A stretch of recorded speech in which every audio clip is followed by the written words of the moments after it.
Nuansa budaya dan tradisi. Ragam kearifan lokal yang membanggakan.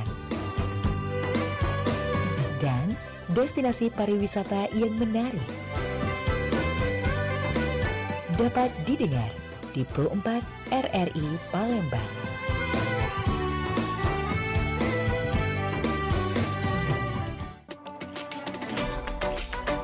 Pergi maraton di pagi hari, maraton lari ngelilingi sini. Adat budaya haruslah lestari, tidaklah pacak dijual beli. Dudulur, kita masih bersama Pro 4 RRI Palembang di Sriwijaya Pagi.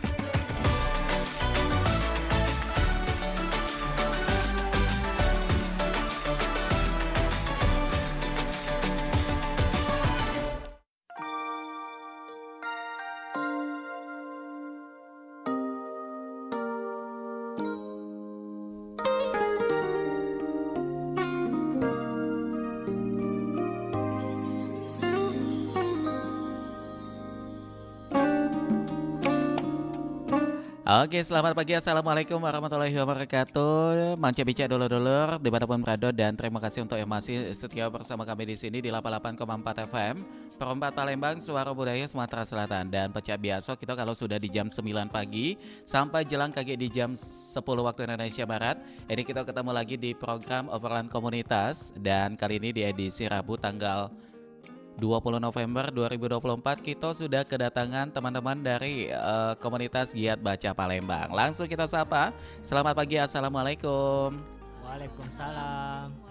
Iya, baik. Ini kita bakal kenalan dulu ya. Walaupun ini kali kedua ya sudah datang ke Perempat FM Palembang ya. Betul. Yang saya masih ingat nih. Oke, yang pertama ini kita kenalan ulang. Oh, kenalan ulang ya.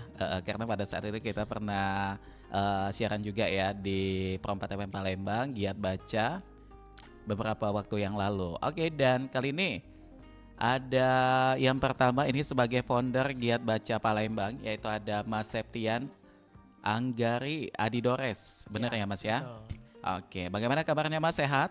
Alhamdulillah sehat. Alhamdulillah sehat. Dan kemudian ini panggilannya siapa, Septian? Septian boleh, Tian boleh. Oke, Adidores Boleh juga. bisa juga ya. Oke, Mas Septian ini tidak sendirian, ini juga didampingi oleh rekannya, yaitu ada Mbak Ismi Syahida. Selamat pagi Mbak. Selamat pagi. Pagi juga, enggak kelihatan ya. Oh, iya. Kurang baik. Oke, Mbak Ismi ini sebagai ketua divisi internal Giat Baca dan juga pendidik ya. Iya betul. Artinya guru di sini. Iya betul. Tapi Ah. guru di platform online. Oh gitu. Oh, yang aplikasi itu ya? Iya. Yang tapi ada ruangannya aplikasi- ya? Oh, Bukan? Berbeda. Oh berbeda, kirain yang itu tuh. Tapi nggak apa-apa, luar biasa sekali ya. Di usia muda tapi sudah menjadi seorang guru luar biasa ya. Oke, dan kali ini kita bakal berbicara mengenai Giat Baca membangun budaya literasi untuk masa depan yang lebih cerdas. Nah, sebelum kita bakal ke topik kita, saya pengen tahu dulu, menurut kacamata kalian masing-masing, bagaimana kondisi literasi di Kota Palembang? Siapa yang pengen jawab?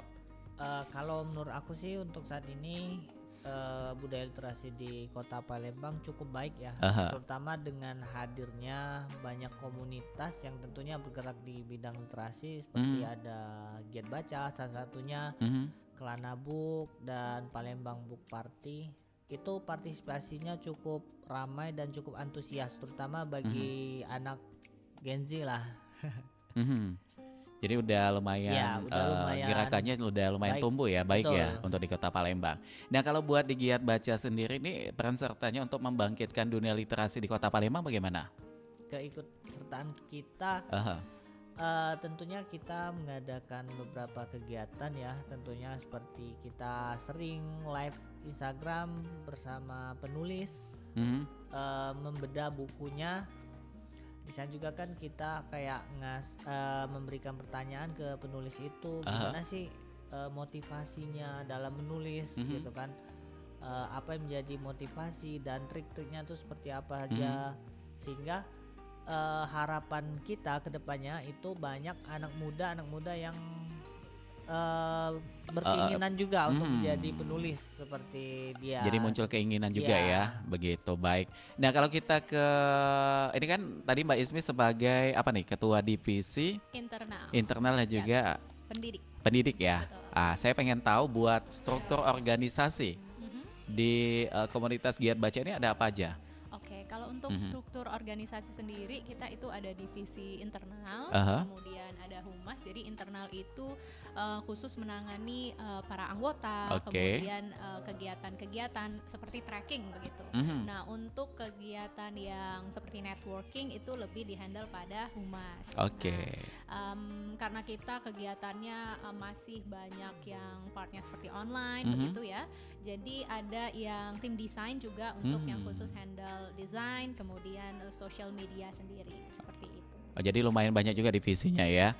Semuanya aktif divisinya?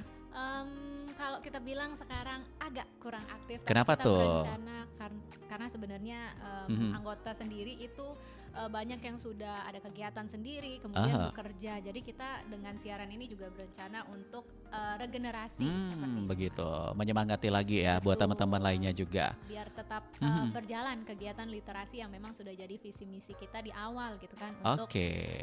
generasi muda di Kota Palembang. Iya, baik. Nah, ini kalau berbicara mengenai visi misinya giat baca apa tuh? Visinya dulu deh, apa? Meningkatkan minat baca Oke. masyarakat. Meningkatkan minat baca. Iya, Ini semua kalangan ya? betul. Nggak cuma pelajar, mahasiswa, tapi masyarakat umum juga boleh Betul. ikutan di sini. Itu visinya. Kalau misinya? Oke, kalau visinya sendiri seperti itu. Jadi Aha. misi kita lebih kepada karena anggota kita juga banyak yang Gen Z gitu ya, Mhm. milenial. Jadi bagaimana caranya kita membuat kegiatan literasi itu kan sepertinya terkesan boring begitu ya, Mas. Aha. Tapi kita membuat seperti diskusi Aha. ngobrol gitu ya, tapi dengan vibes yang santai. Kita bisa nongkrong misalnya di kafe, biasanya sekedar ngobrol atau apa, tapi ini kita membawa buku juga atau Iya. kita Zoom gitu ya, kita bahas sama-sama silent reading, Aha. kemudian setelah itu kita diskusi dan Oh, membahas buku itu begitu. sendiri. Jadi suasananya diciptakan sedemikian nyaman ya, Betul. supaya teman-teman juga akan lebih enjoy ya Betul. ketika ada berkegiatan di giat baca ini. Nah, ini tadi kan ada visi dan juga misi. Nah, kalau boleh tahu untuk persentase dari visi misi selama kalian mendirikan giat baca ini, bagaimana progresnya dari tahun ke tahun? Ini udah berapa tahun nih untuk giat baca? 3 tahun. 3 tahun. Iya, 3 tahun. Kurang Mhm. lebih 3 tahun lah ya. Oke. Kalau untuk progres saya rasa mungkin masih ini ya, masih Aha. 60% mungkin Oke. dari target kita. Mhm. Perlu masih banyak tentunya PR yang harus kita evaluasi, Aha. tapi kita yakin ya kedepannya insya Allah Giat Baca mampu untuk Menjadi wadah lah ya. menjadi wadah Mhm. khususnya anak muda dalam peningkatan literasi ini. Oke. Tadi kan disebutkan oleh Mbak Ismi juga bahwa anggota ini banyak Gen Z. Betul. Kalau boleh tahu apa nih dalam kategori usia dari berapa ke berapa Um, yang aktif saat ini?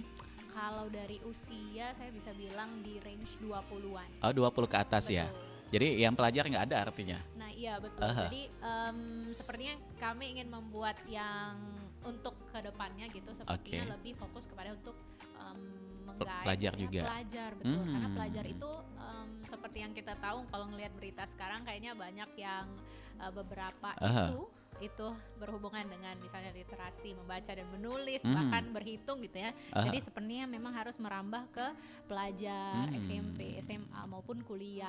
Iya, jadi semuanya bisa ini semua ya bisa Betul. kita rangkul Betul. supaya itu tadi tujuannya bisa tercapai di sana ya. Betul Oke, sekali. nah mengenai tadi kan banyak juga disampaikan program, tapi kalau untuk program unggulan yang saat ini juga masih jalan di Giat Baca tuh yang mana? Sebenarnya kalau untuk yang sedang berjalan ini kita Aha. karena sempat beberapa kali fasib gitu Iya. ya Mas. Terakhir kita ada kegiatan review buku Oh dan itu gitu. pun kolaborasi dengan komunitas lain. Jadi Hmm. kita sama-sama ke Taman Baca pada saat itu dekat TPRI gitu kan. Kita di hari weekend kemudian kita bahas buku bareng-bareng gitu Aha. ya. Review buku juga dan sharing-sharing oh buku apa nih kira-kira yang bagus untuk self improvement Oke. misalnya atau untuk belajar bahasa dan lain-lain. Mhm. Jadi karena mungkin memang keterbatasan SDM gitu ya, jadi kita tidak menutup kemungkinan juga untuk kolaborasi biar apa? Iya. Biar kegiatan tetap jalan. Bisa jalan Gitu. dan juga bisa Betul. menambah inovasi kegiatannya juga ya. Betul. Oke, nah ini menarik juga mengenai review buku. Point grades ketika kalian mereview buku itu apa aja nih? Point grades-nya kita yang pertama itu dari segi subjectivity dulu. Aha. Menurut si pembaca gimana sih bukunya? Menarik nggak gitu ya? Betul. Terus lanjut kita bahas tentang apa sih moral value yang bisa kita dapatkan di buku tersebut gitu kan. Ada beberapa pembaca yang dia suka novel gitu kan. Ada yang suka seperti komik atau kalau yang udah 20 tahun ke atas itu ada yang suka self improvement gitu kan. Jadi setelah sharing itu yang awalnya kita kita nggak tahu bukunya tentang apa, tapi kita sedang berada di fase kayaknya aku relate sama bukunya jadi pengen baca juga seperti itu. Jadi ketika review itu semuanya bisa saling tukar ini ya, apa yang sudah dibaca gitu. Betul. Mengenai yang tadi disebutkan masing-masing usia itu ada ini juga ya jenis buku yang dibaca. Jadi semuanya nggak sama gitu ya. Betul. Oke, baik. Nah, kalau yang kalian ingat mengenai buku yang pernah kalian review atau di apa nih kita menyebutnya? Kalau teman-teman itu biasa nyebutnya tuh kayak bedah buku. Bedah buku ya. Buku apa yang pernah kalian bedah? Kalau aku sih yang terakhir aja ya. Yang terakhir aku bedah, kemarin aku ikut kegiatan di salah satu komunitas literasi juga. Palembang Book Party, situ saya bedah buku Funicula. Tentang apa tuh? Nah, jadi ceritanya tentang sebuah gang kecil di Tokyo, kafe kecil di gang di Tokyo yang mana membuat para penikmatnya atau pembeli di kafe tersebut bisa menjelajahi waktu. Jadi kembali ke masa lalu. Pesan moralnya adalah buat kita lebih menghargai waktu, menghargai orang-orang terkasih kita. Jadi ketika dia tiada nanti baru kita nyesal kan. Jadi jangan disia-siakan lah. Ya, sama kayak lagu Roma Irama ya, menyesal. Apa tuh kehilangan? Kalau sudah tiada baru terasa gitu ya. Nah, itu. Jadi ketika semuanya masih ada ya kita ini semuanya kita manfaatin. Nah, tapi kalau buat Mas Septian kembali dengan buku itu tadi apa nih dalam kehidupan Mas Septian yang kayaknya untuk ada saat ini jangan sampai disia-siakan, apa tuh? Waktu sih. Waktu. Ya, karena kan yang tidak bisa diulang itu kan waktu. Benar. Ya. Jadi cuma Doraemon yang bisa ya menggunakan waktu ya. Jadi mungkin aku saat ini harus benar-benar memanfaatkan waktu, terutama dengan mengisi waktu-waktu luang dengan kegiatan yang positif. Salah satunya dengan aktif di giat baca, menyuarakan literasi, isu-isu terkait literasi agar bisa berdampak atau bermanfaat lah untuk teman-teman sekitar gitu. Oke, luar biasa sekali ya. Nah, kalau Mbak Ismi bagaimana? Sama juga waktu? Kalau saya Beda sih ya memaksimalkan waktu juga sama potensi diri sih Mas. Karena kebetulan saya juga lagi baca buku. Ini saya bawa bukunya. Mana tuh? Boleh dikasih lihat di kamera kita di sebelah kanan. Tuh bukunya tuh. Jadi judulnya itu Surrounded by Idiots. Sebenarnya ini kita belajar lagi memahami diri kita sendiri. Karena kenapa seperti kita banyak interaksi sama orang gitu kan. Jadi kita seperti minta untuk memahami orang terus. Oh, tipe orang seperti ini, A, B, C, D. Dan ternyata kita hampir lupa bahwa untuk memahami diri sendiri dulu harusnya sebelum memahami orang lain. Nah, di sini jadi ini sebenarnya bukunya bisa dipakai untuk bisnis juga, tapi bisa dipakai untuk kehidupan sehari-hari seperti apa. Contohnya misalnya kita ini orangnya seperti apa dan kita orang yang membutuhkan partner yang seperti apa misalnya kalau untuk hubungan gitu ya. Jadi sebelum kita mencari tipe secara fisiknya begini, kita harus juga menyesuaikan ternyata dengan sifatku yang ini levelnya ada yang green gitu ya, ada red, ada blue dan yellow. Kita misalnya orang yang green. Nah, kita ini orang green itu cocoknya dengan orang seperti apa sih? Misalnya green itu orangnya yang sabar, tenang. Kalau sama-sama sabar dan tenang itu rasanya sparklingnya misalnya nggak ada gitu ya. Jadi harus dengan orang yang ambisius, goal oriented misalnya. Itu untuk memahami diri ya. Betul. Diri kita sendiri ya. Betul. Oke, dan sejauh ini bagaimana untuk Mbak Ismi? Udah menerapkan itu semua?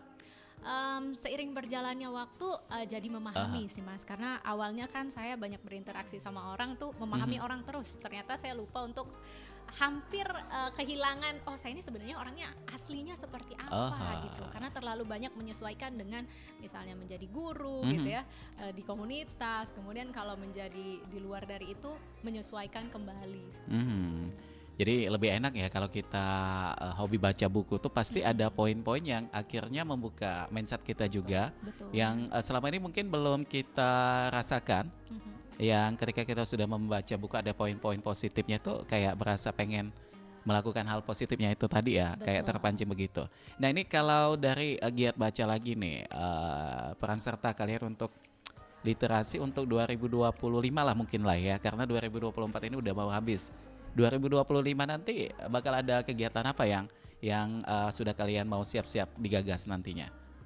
Ya, kita pastinya kegiatan lama masih akan kita aktifkan lagi seperti bedah buku, live Instagram bareng penulis atau toko-toko literasi. Yang gunanya untuk memotivasi teman-teman agar mempunyai minat yang ini, teman literasi lainnya, komunitas literasi lainnya, untuk menggali apa sih masalah, apa sih Isu-isu kira-kira sekarang ya. isu-isu terkait literasi yang harus kita selesaikan nih sama-sama. Jadi nanti muncul sebuah kolaborasi bareng mungkin kedepannya mungkin itu sih. Oke, baik. Nah ini kalau bisa di-sharing juga supaya pendengar kita bisa mendapat sisi edukasinya juga menurut kalian, cara awal untuk meningkatkan minat baca atau meningkatkan minat literasi kita bagaimana nih? Terutama untuk anak-anak dulu nih. Oke. Mbak Ismi mungkin ya. Mungkin dari aku ya.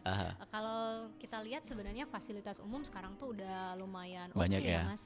Kayak misalnya saya waktu itu ke bikin SIM gitu ya, ada sudah pojok buku sudah ada gitu ya, kemudian ke rumah sakit dan lainnya itu, cuman adalah tempat itu jadi sepi. Dan kalau saya lihat anak-anak lebih suka main di tempat ada main gitu ya. Nah kalau untuk remaja sendiri saya rasa kita harus keluar dari itu, butuh effort yang besar. Tapi kalau untuk anak-anak apa, orang tua itu sangat berperan penting, lingkungan di mana anak-anak itu dibesarkan. Karena apa, literasi itu nggak bisa dibangun sebentar gitu. Ada proses by proses ya. Ada proses yang awal misalnya anak kecil gitu ya, yang utama mungkin kalau zaman sekarang menggunakan gadget gitu ya, karena kita sudah berbasis teknologi, itu nggak salah sebenarnya. Tapi misalnya anak-anak juga diberikan gadget, orang tuanya juga harus mendampingi. Jadi tidak sepenuhnya diberikan gadget, dijelaskan oh ini apa fungsinya gitu ya, kemudian membersamai anak-anak dan kenapa sih literasi itu penting. Tapi metode untuk bilangnya oh literasi itu penting karena ini kamu nanti jadi berwawasan, itu rasanya terlalu berat ya Mas. Jadi kita mulai dengan oh kenapa ya, banyak bertanya dengan anak-anak dan membuat anak-anak itu menjelaskan. Misalnya oh kenapa bumi ini misalnya berputar gitu ya, kenapa ada matahari. Nah di situ anak-anak sambil melihat misalnya YouTube gitu ya, ada yang teori yang menjelaskan oh berputar matahari dan bumi itu prosesnya seperti ini. Jadi membiasakan anak-anak untuk suka tidak karena dipaksa gitu ya, tapi dia suka karena menyukai ya. Betul. Oh ada objek yang dia suka. Jadi biasanya yang harus kita waspadai itu adalah ketika kita memberi sesuatu tapi kita tidak menjelaskan oh ini fungsinya untuk apa, oh ini kenapa dipakai. Itulah jadi anak hanya bisa menyerap tapi dia tidak bisa untuk menjelaskan. Betul. Nah sedangkan kita literasi apa, kita tidak hanya menyerap tapi juga mengolah. Nah yang itu yang harus kita terapkan, dan mindsetnya itu dirasa kalau sekarang pemerintah sudah menggaungkan untuk fasilitas umum, dan juga tambahan adalah untuk mensosialisasikan bagaimana ke orang-orang tua gitu ya, apalagi untuk yang orang tua muda di mana mereka merasa bahwa oh rasanya membaca buku tidak perlu lagi karena sudah ada gadget gitu ya. Padahal itu salah ya. Betul, padahal tetap harus diaplikasikan tapi kita menyesuaikan dengan perkembangan zaman itu sendiri. Ya karena budaya membaca itu memang salah satu gerbang ilmu pengetahuan juga ya. Betul. Nah cuma beberapa dari kalian mungkin terutama Bu Ismi ya sebagai seorang guru, ini kalau kita rincikan literasi ini untuk kategorinya apa aja nih? Oke, kalau secara general itu literasi ada 6 ya Mas. Ada 6. Membaca, menulis gitu ya, kemudian literasi sains, kemudian digital, kemudian numerasi yang berhubungan dengan angka, simbol gitu ya. Kemudian juga ada budaya dan juga ada finansial dan kewarganegaraan gitu ya. Tapi kalau saya sendiri lebih ke apa? Karena saya mengajar itu lebih ke membaca dan menulis, kemudian digital juga, lalu numerasi karena saya orangnya bahasa gitu ya, bahasa Inggris kebetulan. Oh, guru bahasa Inggris ya? Betul, jadi guru bahasa Inggris. Jadi kalau saya aplikasikan itu sebelum masuk kelas, biasanya saya mengadaptasi digital juga. Contohnya saya menggunakan ada sebuah platform gitu ya. Jadi anak-anak sebelum kelas, setelah kalau di sekolah itu ada seperti mengaji gitu ya.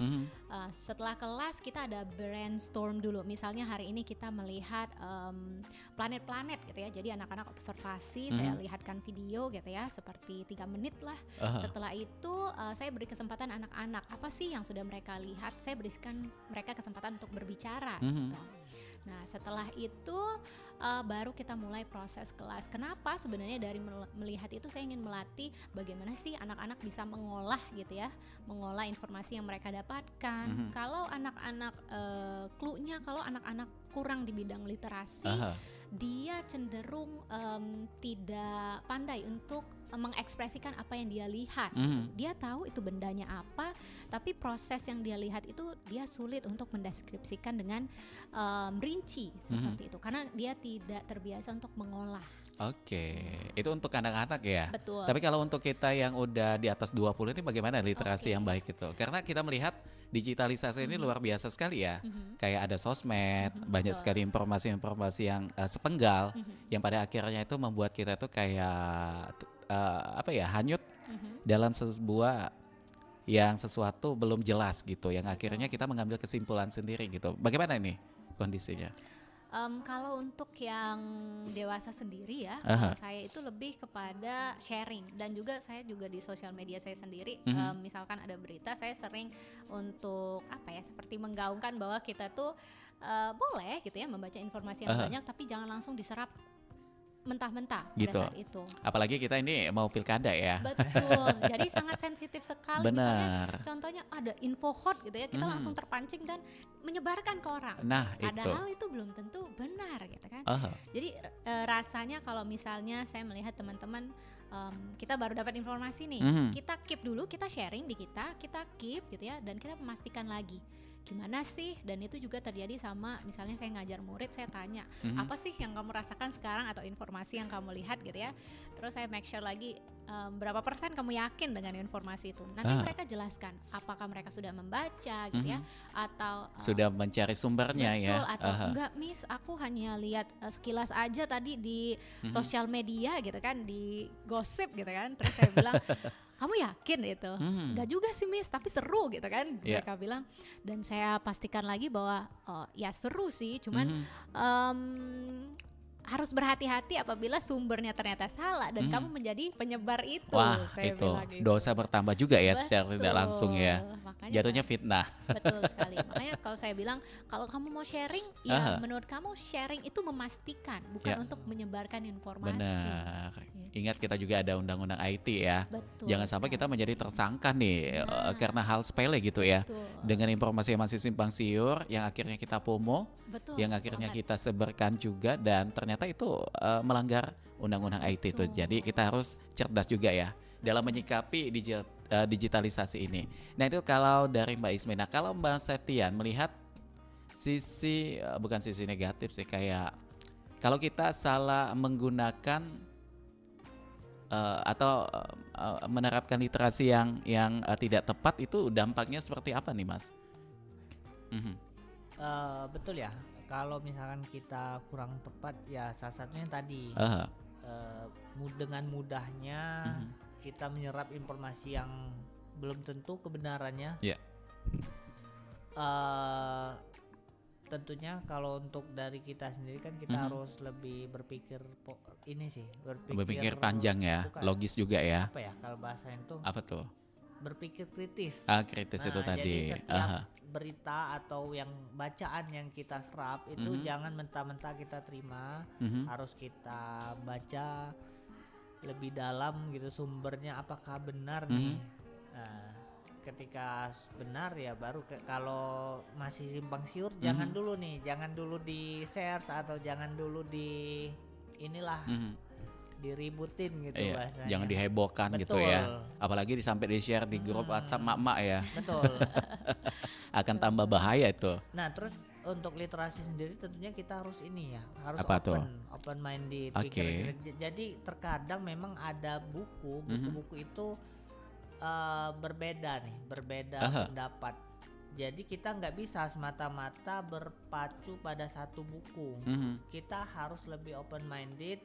Kita harus melihat dari sudut pandang lain. Oke. Nah, sehingga Jangan satu sisi aja betul. ya.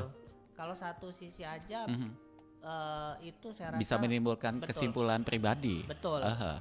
Nah, dengan banyaknya kita membaca, dengan banyak pandangan, banyak sumber informasi itu akan Lebih baik ya. meminimalisir tadi berita hoax. Oke. Gitu. Nah ini kan kita mau jelang pilkada nih.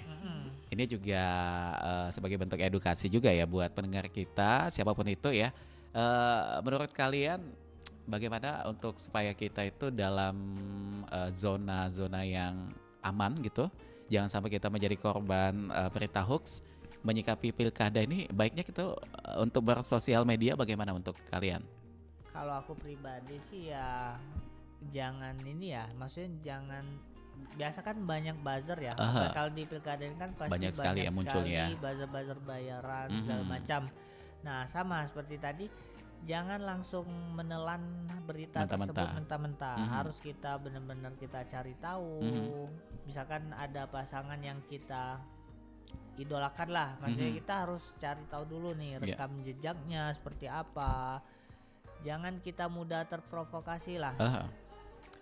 Dengan situasi pilkada ini ya. Kalaupun kita mendukung salah satu paslon, Cukup dalam hati. Cukup kita aja, jangan kita mempengaruhi orang gitu Iya. sehingga Takutnya nanti gitu kan, menimbulkan memaksa. gesekan-gesekan. Bahkan ada kejadian karena beda pilihan, akhirnya tidak teguran. Waduh, serem sekali ya. Nah kalau Bu Ismi bagaimana juga nih untuk menyikapi pilkada ini? Kalau kita kaitkan dengan literasi. Oke. Aha. Mungkin untuk yang tidak terlalu aware tentang politik ya. Jadi itu tuh. banyak sekali kan kita nggak terlalu aware sama politik. Iya. Yang nyalon aja kita nggak tahu gitu kan Iya, siapa. ikut-ikutan aja nih. Betul. Nah, sebelum mencoblos kita itu masih punya waktu, let's say H-1 gitu ya. Kita Itu. cari siapa sih sebenarnya yang mencalonkan gitu ya. Kemudian Tokohnya kalau ya. betul. Kemudian kalau misalnya kita dapat suara-suara, kamu pilih ini aja gitu kan, kamu pilih ini aja. Kita serap, tapi Iya. kita pastikan lagi kenapa sih kita harus pilih mereka. Alasannya Kan? apa nih? Betul. Kita misalnya dengar, oh karena dia tuh gini, udah terbukti. Kita pastikan lagi di sumber yang terpercaya. Yang tepat Misalnya, ya. betul, rekam jejaknya di sosial media, di berita gitu kan, banyak sekali kita lihat apakah ada. Misalnya kita cari juga tidak hanya isu yang positif, isu yang negatifnya. Apa saja sih? Biasanya kan kita fokus hanya yang positifnya saja. Kita lihat adakah isu-isu yang negatif gitu ya, dan kita timbang-timbang kira-kira dari paslon ini apakah lebih banyak isu positif yang ada ataupun isu negatif. Walaupun juga kita tidak bisa memastikan 100%, bisa jadi ternyata isu negatif itu hoax misalnya ya. But kita mencoba untuk tidak terprovokasi gitu ya. Dan juga kita setelah kita research gitu ya, dan kita misalnya mau komunikasi, misalnya diskusi sama teman boleh gitu ya, untuk membuka kembali wawasan kita kenapa sih dia milih itu. Dan kita bisa melihat apakah alasannya memang subjektif secara personal atau memang dia itu benar-benar berdasarkan bukti. Itu. Gitu. Ada data ya, by data ya. Betul. Jadi kalau misalnya kita ada perbedaan nih, tapi misalnya yang Septian bilang sama saya itu terbukti gitu ya, dan itu membuka wawasan saya juga. Oh ternyata paslon saya yang saya pilih belum tentu 100% oke. Ternyata ada yang paslon lain itu oke juga gitu. Jadi tinggal kita menimbang kebutuhan kita terhadap pemerintah yang kita inginkan tuh bagaimana. Oke, jadi bijaknya itu kita walaupun ada sesuatu yang kayaknya kurang tepat, ketika ada teman yang menyampaikan, kita mencernanya pun akan lebih positif juga, yang akhirnya menambah wawasan kita juga ya terkait dengan paslon itu tadi. Betul. Oke, baik. Nah ini kalau buat pendampingan orang tua terhadap anak-anak nih terutama ya, apalagi yang masih SD, apa yang di bawah usia SD, ketika mereka tengah memegang gadget. Gadget ini kan sumber dari segala sumber ya. Betul. Bisa ada sisi positifnya, ada negatif juga banyak gitu. Betul. Nah, untuk pendampingan orang tua terhadap anak bermain gadget, menurut kalian seperti apa nih? Kalau pendampingan menurut saya tidak hanya orang tua ya Mas, tapi yang membersamai anak itu sendiri, bisa jadi neneknya, tantenya gitu ya, harus dibatasi.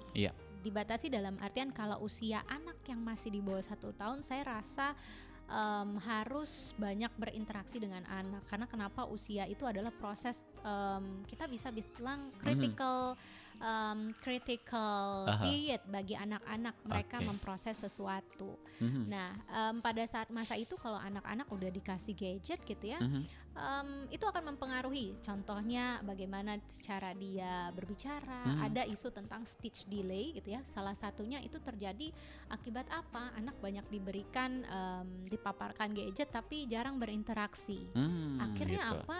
Anak dia suka gitu ya. Udah kebiasaan ya. Betul. Tapi ketika diajak berkomunikasi dia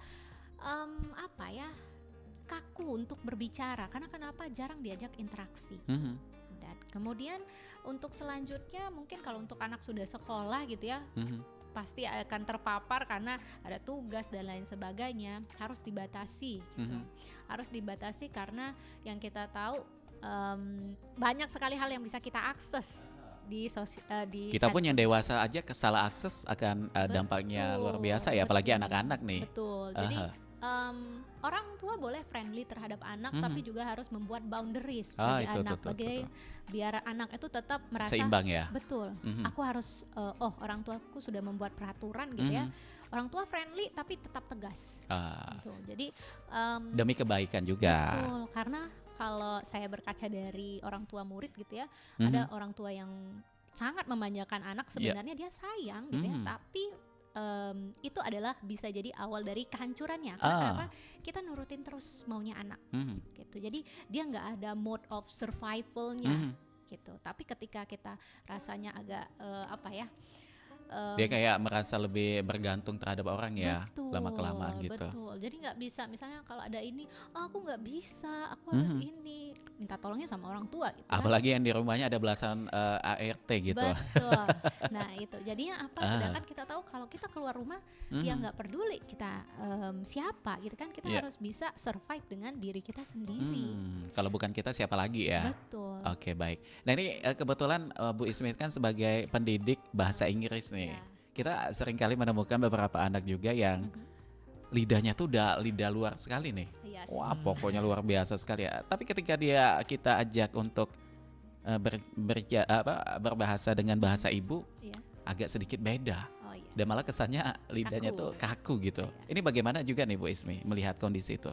Oke, kalau sebenarnya itu saya bisa bilang tergantung dari apa asas atau mode parenting apa yang dianut orang tuanya. Ada anak yang di Indonesia gitu ya, kita orang tua yang karena di rumah mereka bicaranya bahasa Indonesia, anaknya disekolahkan di internasional. Jadi apa? Mereka melatih anaknya untuk exposure language-nya di luar bahasa Inggris, tapi di ruang lingkup keluarga itu bahasa Indonesia biar tetap seimbang. Tapi ada juga yang orang tua fokusnya biar anaknya bisa bahasa Inggris gitu kan.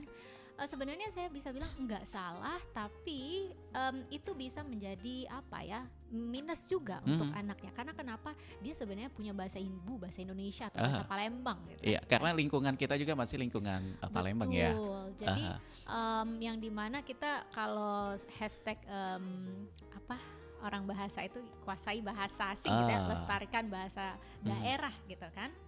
Nah, tapi ada juga orang tua yang mereka karena mereka misalnya studi gitu ya di luar negeri, anak-anak sudah banyak mendapatkan exposure dari sekolah bahasa Inggris gitu ya.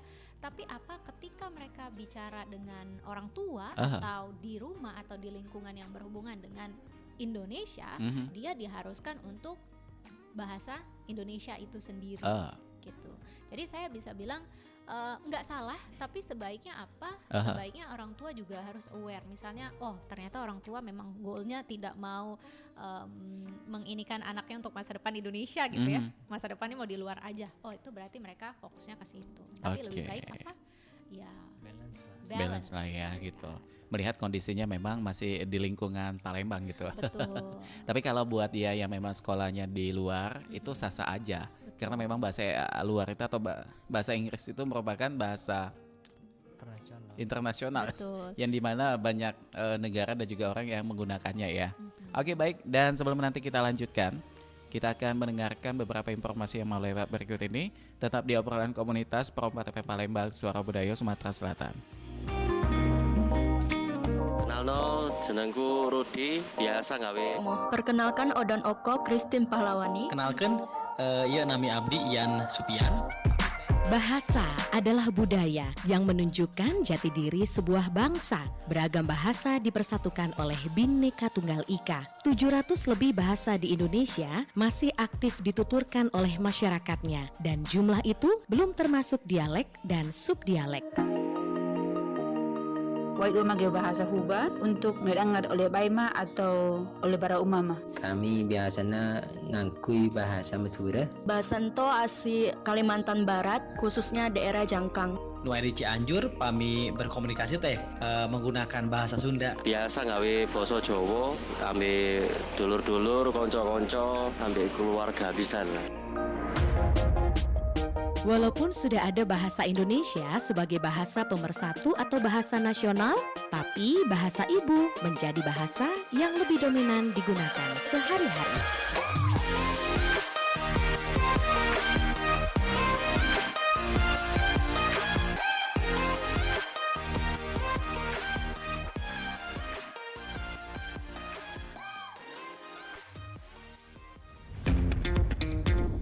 Selamat datang di era digital baru. RRI News kini hadir di genggaman Anda dengan aplikasi mobile terbaru. Temukan berita online terkini, cepat, dan terpercaya langsung dari perangkat Anda dengan fitur pembaruan berita real time dari aplikasi mobile RRI News. Anda tak akan pernah ketinggalan informasi. Nikmati kemudahan akses berita nasional dan internasional, berita terpopuler, dan video berita terbaru kapan saja dan di mana saja. Dilengkapi dengan teknologi terkini, aplikasi mobile RRI News memberikan pengalaman membaca yang lebih baik. Dapatkan notifikasi berita penting langsung di layar ponsel Anda. Jelajahi kategori berita yang Anda minati, mulai dari politik, ekonomi, budaya, hingga olahraga. Anda juga bisa berbagi berita penting kepada teman dan keluarga melalui media sosial dan aplikasi pesan, menjaga Anda tetap terhubung dengan dunia di sekitar Anda. Memiliki jaringan lebih dari 80 microsite tersebar dari Sabang sampai Merauke, serta memiliki tren pembaca yang semakin meningkat. RRI News menghadirkan liputan berita terlengkap dan terkini dari seluruh Indonesia. Unduh sekarang di Google Play dan App Store aplikasi mobile RRI News, membawa dunia ke dalam genggaman Anda. Aplikasi mobile RRI News, berita terkini dan terpercaya dalam genggaman Anda.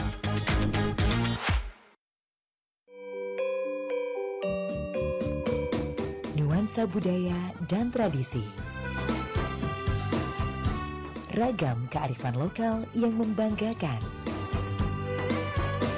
Dan destinasi pariwisata yang menarik. Dapat didengar di Pro 4 RRI Palembang.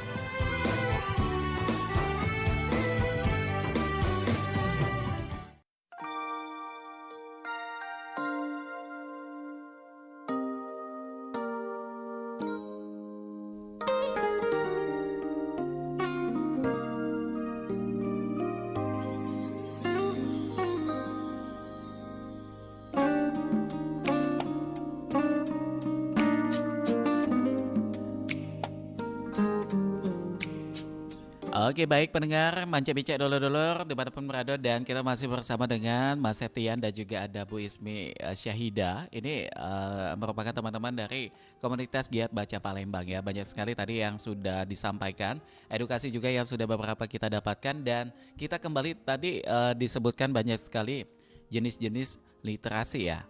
Ini termasuk ada literasi numerasi. Ini bagaimana nih kalau buat yang awam yang pengen tahu literasi numerasi ini apa? Sendiri yang berhubungan dengan angka dan simbol. Jadi bagaimana kemampuan kita untuk menyikapi gitu ya, atau menginterpretasikan angka dan simbol sendiri. Karena yang kita tahu sekarang itu ada isu hangat yang anak SMA atau SMP yang ternyata tidak bisa berhitung. Waduh. Nah, jadi kalau saya baca-baca dengan teman-teman juga, konsep dari berhitung, kalau kita kan 1 tambah 1 2 gitu kan. Apa kalau zaman kita SD dulu tuh yang alat bantu untuk berhitung? Sempoa. Sempoa. Sempoa gitu kan. Itu caranya bagus, sempoa salah satunya. Yeah. Jadi kalau misalnya kita 1 tambah 1 sama dengan 2, tapi kalau untuk orang yang pakar matematika sendiri, mereka beda lagi ya. Beda lagi. Kenapa sih bisa 2 gitu kan? Apa prosesnya? Misalnya akar 3 gitu kan. Kemudian X plus Y sama dengan 3, itu apa maksudnya? Nah, banyak yang sekarang itu terlihatnya menjadi isu bahwa generasi muda kurang mampu dalam hal itu. Oke Bu Ismi, sebelum kita lanjutkan kita coba terima telepon dulu. Kayaknya udah ada yang bergabung. Halo Perempat, selamat siang. Perempat, selamat siang. Assalamualaikum warahmatullahi wabarakatuh. Waalaikumsalam. Dengan siapa di mana? Dengan Gun Gondrong di Betung. Cek Gun di Betung. Oh jauh ya. Iya. Cek Gun, ini kita sama Mas Septian dan juga ada Bu Ismi. Apa yang pengen ditanya ke? Kalau itu tadi sepakat aku tentang uji bu guru tadi kan. Tentang ada yang anak SMP apa SMA yang tidak bisa membaca, berhitung kan. Nah, di samping itu juga kan banyak juga yang tidak baca kan. Itu. Mungkin juga menuji aku kan. Kan mungkin sistem pengajaran sekarang kan agak beda dengan cara dulu kan. Kalau cara dulu, kalau kayak waktu masih kecil-kecil kan, mereka yang tidak bisa baca kan galaan disetrap membacanya itu kan. Nah sekarang mungkin mereka itu guru-guru kan agak lebih waspada dengan HAM mungkin kan. Kayak lebih ketakutan karena banyak yang viral ini ya. Banyak yang viral itu kan. Itu juga istilahnya ada plus minus. Jadi murid itu tadi agak kurang berasa ditekan kan. Jadi terserah dia kan. Itulah tadi istilahnya bukan diri guru baik kan. Lah. Tapi sejauh ini Cek Gun cak mana untuk baik itu ponaan atau masyarakat yang ada di lingkungan Cek Gun untuk metode pengajarannya kayak apa tuh? Metode ya kayak biasa itulah kan. Cuman kalau ngomong juga dengan kawan-kawan guru kan, kalau bisa jangan pakai fisik lah istilahnya kan. Bisa jadi istilahnya kan pakai alternatif lain apa. Diajar les lagi kan. Pokoknya sependapat dengan guru juga. Lah kalau itu Cek Gun. Iya, baik. Terima kasih Cek Gun untuk pertanyaannya ya. Waalaikumsalam warahmatullahi wabarakatuh. Ini ada pendengar kita dari Betung nih. Terkhusus untuk Ibu Guru dulu nih, Bu Ismi. Tadi kan udah disampaikan bahwa penerapan atau metode yang digunakan dalam dunia pendidikan. Kalau dulu kan kita beda dengan sekarang kan. Sekarang ini malah berbasis online gitu. Nah, bagaimana melihat kondisi seperti ini? Apakah ini juga menjadi salah satu dampak adanya anak SD yang tidak bisa membaca dan juga menulis, atau bagaimana nih Bu Ismi? Oke, sebelumnya terima kasih Cek Gun ya tadi Cek Gun sudah bertanya. Sebenarnya itu adalah salah satu ya keresahan juga untuk mungkin sebagai di Betung gitu ya, daerah di misalnya kita di kota juga sama gitu kan. Kalau saya ingat dulu zaman SD gitu ya. Kalau kita nggak bisa, ya saya juga pernah kena pukul gitu kan. Nah, jangan nian gitu kalau kita balik tambah kena gebuk itu. Tapi nggak yang ngadu, karena kenapa kita memang salah, kita yang nggak bisa gitu kan. Jadi literasi secara tidak langsung juga berpengaruh di sana gitu kan. Orang tua juga berpengaruh, yang dimana harusnya disiplin itu memang penting ya. Penting karena kita juga menganut budaya kita, ada budaya-budaya yang kita harus anut gitu kan. Menurut saya kesopanan gitu ya, akhlak itu harus tetap aplikasikan dalam ditumbuh kembangkan ya. Betul. Nah, kalau ngelihat fenomena sekarang itu menyikapinya bagaimana? Sebenarnya saya bisa bilang pemerintah sudah berupaya cukup baik dengan merombak, memodifikasi kurikulum gitu ya. Tapi ada hal juga yang harus perlu diperhatikan, yaitu adalah guru, yaitu dengan sistem yang berganti, memang guru harus mau tidak mau menyesuaikan. Tapi terlebih dari itu adalah bagaimana kita membuat guru itu mau untuk belajar tapi tidak dipaksa. Dengan apa? Ya harus disejahterakan dulu gurunya. Gitu kan. Kemudian baru diikuti dengan infrastruktur, dilengkapi, baru kita ratakan. Setelah infrastruktur oke, guru dirasa mau untuk berjuang, tidak karena dipaksa gitu kan, tapi karena mereka misalnya dengan disejahterakan itu tadi, mereka ada awareness dan kita kayak lebih semangat ya. Betul. Kita bisa benahi sedikit demi sedikit gitu kan. Karena kalau kita mau bandingkan, selalu tolak ukurnya adalah luar negeri gitu kan.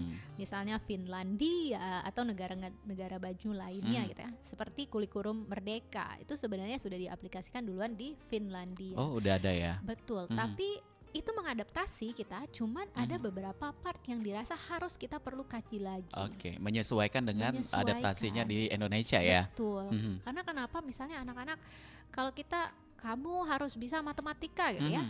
Kalau saya baca gitu ya, di sana yang utama apa? Yang utama adalah anak-anak bentuk dulu karakternya. Jadi tidak harus kamu bisa apa matematika gitu kan. Dibentuk dulu karakternya, biar apa?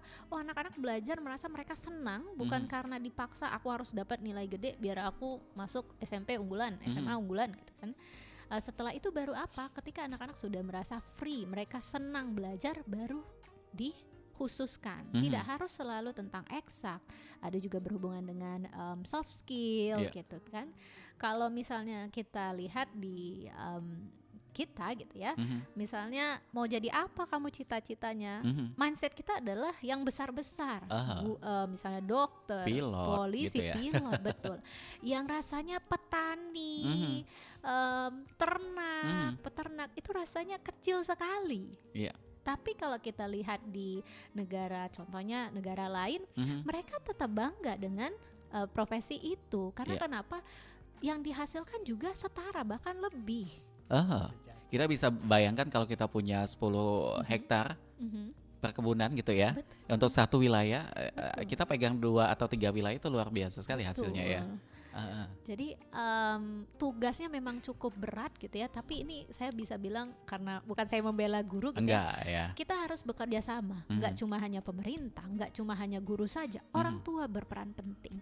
Karena kenapa? Kalau kita udah ayo Bu, kita terapkan kurikulum ini, tapi tidak ada support gitu ya, nggak akan jalan. Betul, nggak akan jalan. Apa akhirnya nanti adanya benturan-benturan gitu. Jadi sinergitas antara orang tua dan juga pendidik itu perlu dibangun ya. Betul. Komunikasi, update bagaimana tadi anak di sekolah gitu. Jangan sampai kita tuh ya udah deh belajar, tanggung jawab sekolah gitu. Betul. Ketika anak udah pulang, ya udah pulang aja gitu. Nggak ada kayak mereview kembali pelajarannya. Dan juga dengan demikian anak pun akan merasa kayak lebih ada tanggung jawab ya ketika pulang. Betul. Orang tua bertanya, dia pasti akan siap untuk menjawab gitu. Betul. Menjadi pertanyaannya itu tadi. Nah, kalau dari Mas Septian bagaimana juga nih untuk di Giat Baca ini? Apakah ada program kayak teras baca dan juga menyiapkan program keliling kampung yang dalam artian di sini membawa dampak yang positif untuk anak-anak, terutama yang ada di beberapa wilayah, terutama di Kota Palembang? Ada nggak sejauh ini pikirannya ke sana tuh? Kemarin kita sempat sih mengadakan kegiatan seperti itu, yang mana kita turun langsung ke masyarakat, terutama anak-anak. Kemarin kita sempat berkunjung ke rumah baca. Itu ada di rumah baca Bumi Mas di kilometer 11.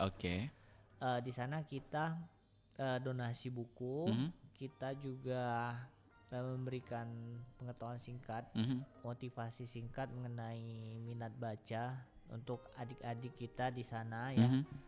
Nah, untuk diskusi sendiri kita juga pernah ngadain di museum Mbak Putra Dewa, itu kita Di sesama KM5 ya. member Giat Baca. Jadi kita keliling dulu, kita mengelilingi sebuah museum itu, mempelajari sejarahnya, baru nanti di akhir kita duduk bareng.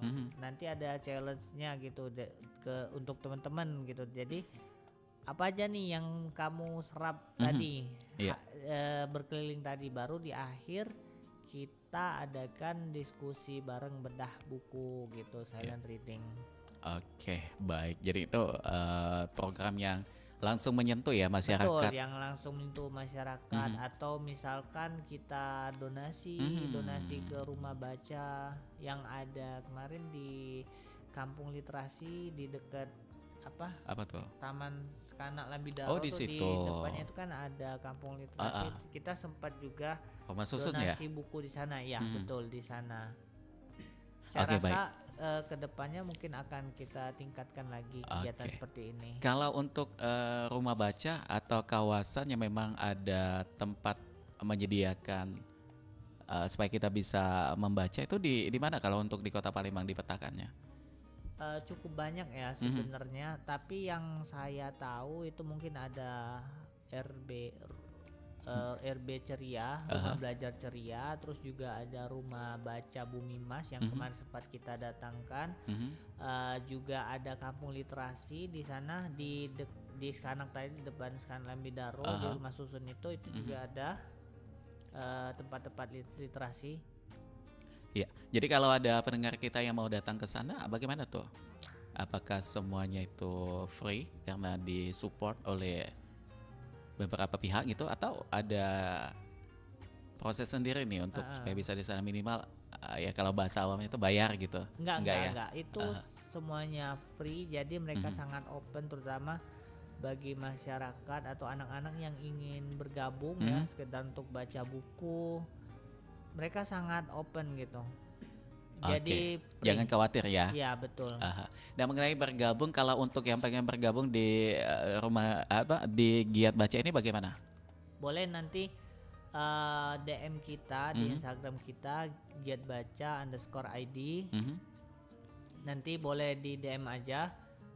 Ya, nanti langsung akan direspon oleh adminnya ya. Betul. Baik. Dan ini sebenarnya masih banyak sekali sesuatu yang pengen saya gali nih, baik itu dari Bu Ismi dan juga Mas Setian, tapi ternyata waktu udah 53 menit nih, nggak kerasa ya. Betul. Udah hampir di jam 10 siang. Sebagai penutup mungkin, apa yang pengen disampaikan untuk pendengar kita mengenai literasi? Siapa dulu nih? Mungkin dari Kak Ismi. Oke, silakan. Mungkin aku sebagai ini kali ya untuk para orang tua muda mungkin ya. Jadi ketika kita sudah memutuskan gitu ya untuk oh ya aku ingin memiliki anak gitu ya, hal yang perlu kita ingat juga bahwa tidak hanya proses yang berhubungan dengan material, misalnya anakku nanti sekolah di mana, ininya bagaimana, tapi kita juga harus menguatkan nilai-nilai yang akan menjadi bekal mereka. Ya, salah satunya tadi literasi gitu ya. Jadi bagaimanapun kemampuan keberlangsungan teknologi yang akan terjadi di masa depan, tetap anak harus diberikan literasi, dikenalkan dengan buku fisik terlebih dahulu, diajak dan bersamai mereka untuk memahami literasi gitu ya, agar tetap memaksimalkan kemampuan mereka yang bisa berguna untuk bersaing di dunia masa depan. Oke, luar biasa sekali. Ini pesan yang perlu dicermati juga ya. Apa yang tadi telah disampaikan oleh Bu Ismi. Dan kalau Mas Setian, apa yang pengen disampaikan? Mungkin untuk teman-teman ya, kaum Gen Z terutama, pahamilah dan yakinilah bahwasanya baca buku itu penting. Jadi ada banyak sekali manfaat yang bisa kita rasakan, yang impact yang diberikan ketika kita kita mulai konsisten rutin membaca buku. Nah, baca buku itu memang di awal saya rasa cukup berat ya, tapi harus dipaksakan. Yang kedua, memang teman-teman harus cari lingkungan. Saya rasa lingkungan atau circle yang dapat memotivasi teman-teman. Salah satunya dengan bergabung bersama kita, Giat Baca. Tentunya akan membuat teman-teman lebih termotivasi ya untuk minat bacanya lebih ditingkatkan. Oke, baik kalau begitu. Terima kasih ya sekali lagi waktunya. Waduh, luar biasa sekali nih, edukasi ada, sharing pengalaman juga luar biasa sekali nih. Dan juga mudah-mudahan nanti next akan bisa kembali bertandang ya ke Pro 4 FM Palembang. Karena masih banyak sekali sesuatu yang pengen kita gali terkait dengan literasi di kota Palembang ini ya. Oke, baik, untuk Mas Septian Anggari Adidores, mudah-mudahan selalu sukses ya. Amin. Dengan giat bacanya, dan juga untuk Bu Ismi Syahidah. Mudah-mudahan juga ini sukses sebagai seorang pendidik yang kita tahu bahwa tantangannya sangat luar biasa ya untuk saat ini ya. Betul. Pokoknya tetap semangat, tetap menjadi inspirasi buat semua teman-teman lainnya. Dan untuk Anda pendengar, karena waktu kita udah habis, kita harus pamit di obrolan komunitas edisi hari ini di Rabu 20 November 2024. Saya Ilham yang bertugas mengucapkan terima kasih. Wassalamualaikum warahmatullahi wabarakatuh.